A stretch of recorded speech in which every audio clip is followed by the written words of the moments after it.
नमस्कार दोस्तों, आज के हमारे इस वीडियो में हम आपके लिए करवा चौथ की पावन कहानी लेकर आए हैं।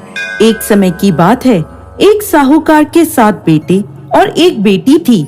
कार्तिक मास के कृष्ण पक्ष की चतुर्थी तिथि को साहूकार की सभी बहुओं, बेटी और पत्नी ने करवा चौथ का व्रत रखा। जब साहूकार के बेटे भोजन करने बैठे तो अपनी बहन से खाना खाने को कहने लगे। तब वह बोली, भाई अभी चांद नहीं निकला, मैं चांद की प्रतीक्षा करूंगी। चांद को अर्घ देकर ही भोजन कर सकती हूँ। साहूकार के बेटे अपनी बहन से बहुत प्रेम करते थे।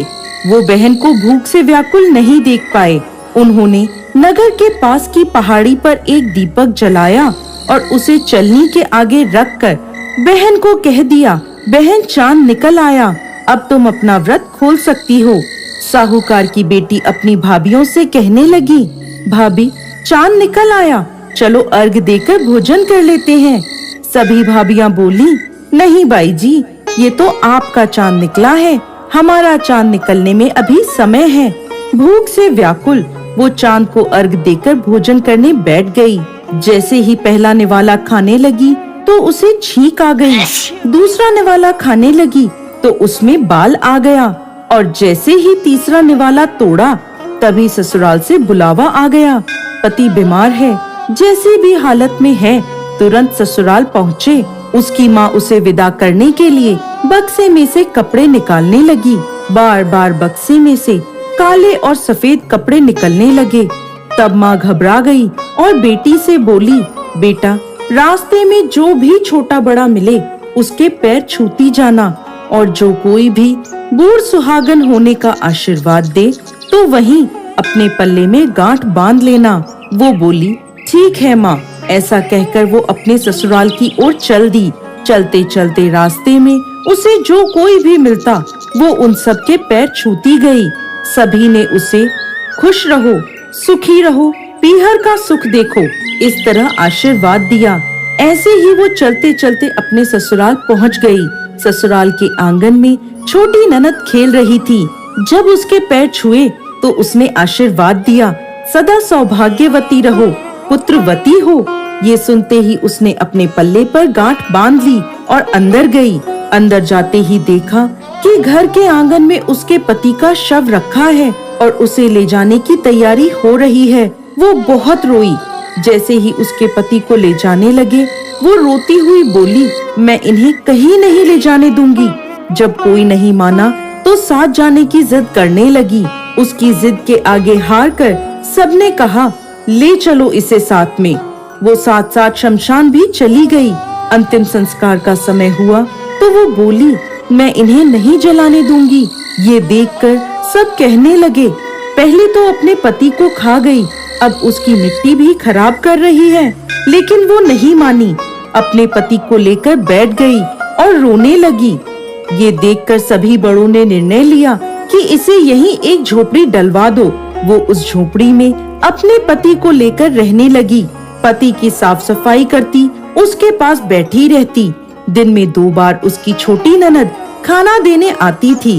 वो हर चौथ का व्रत करती, चांद को अर्घ देती और चौथ माता की कहानी सुनती। जब चौथ माता प्रकट होती और कहती, करवो ले भाइयों की प्यारी करवो ले, घड़ी बुखारी करवो ले, तब वो उन चौथ माता से अपने पति के प्राण मांगती।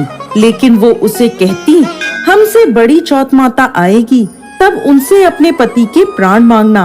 एक एक करके सभी चौथें आई।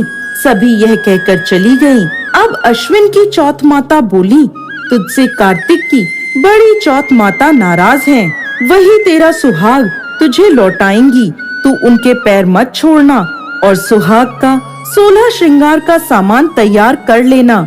जब कार्तिक की बड़ी चौथ करवा चौथ आई तो उसने अपनी छोटी ननद से 16 श्रृंगार का सामान मंगवाया। जब सास को यह पता चला तो वो बोली, पागल हो गई है ये, जो मांगती है दे आओ।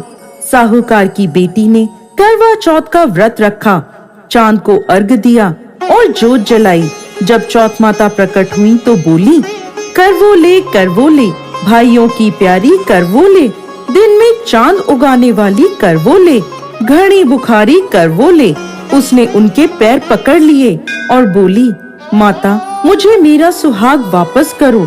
तब चौथ माता बोली, तू तो बड़ी भूखी है, 7 भाइयों की प्यारी बहन है, सुहाग का तेरे लिए क्या काम। तब वो बोली, नहीं माता, मैं आपके पैर तब तक नहीं छोड़ूंगी जब तक आप मेरा सुहाग वापस नहीं करती। अब चौथ माता ने एक एक करके उससे सुहाग का सामान मांगा। उसने सुहाग का सारा सामान चौथ माता को दे दिया। तब चौथ माता ने अपनी आँख से काजल निकाला, नाखूनों से मेहंदी निकाली, मांग से सिंदूर निकाला और उसे करवे में घोलकर छोटी उंगली का छींटा दिया, जिससे उसका पति जीवित हो गया। चौथ माता जाते जाते उसकी झोपड़ी पर लात मार गई, जिससे उसकी झोपड़ी महल बन गई। उसका पति जीवित हो गया। जब छोटी ननद खाना लेकर आई तो देखा भाभी की झोपड़ी की जगह महल खड़ा है। वो दौड़ी दौड़ी छोटी ननद के पास गई और बोली, बाईसा, आपका भाई वापस आ गया। जाओ सासू जी को कहो गाजे बाजे से हमें लेने आए। छोटी ननद दौड़ी दौड़ी माँ के पास गई और बोली, मामा भाई जिंदा हो गया। माँ बोली, भाभी के साथ तेरा भी दिमाग खराब हो गया है। वो बोली, नहीं माँ, मैंने देखा है, सच में भाई जिंदा हो गया है। सभी घर वाले गाजे बाजे के साथ अपने बेटे को लेने पहुँचे। बेटे को जिंदा देखकर सास बहू के पैर छूने लगी और बहू सास के पैर छूने लगी। बहू बोली, माताजी देखो आपका बेटा वापस आ गया। सास बोली, मैंने तो इस बेटे को साल भर पहले ही भेज दिया था, ये तो तेरे भाग्य से वापस आया है। हे चौथ माता, जैसा दुख पहले साहूकार की बेटी को दिया वैसा किसी को भी मत देना, और जैसे बाद में उसको सुहाग का वरदान दिया वैसे ही इस कहानी को कहते, सुनते और हुंकार भरते सब पर कृपा करना। जय चौथ माता।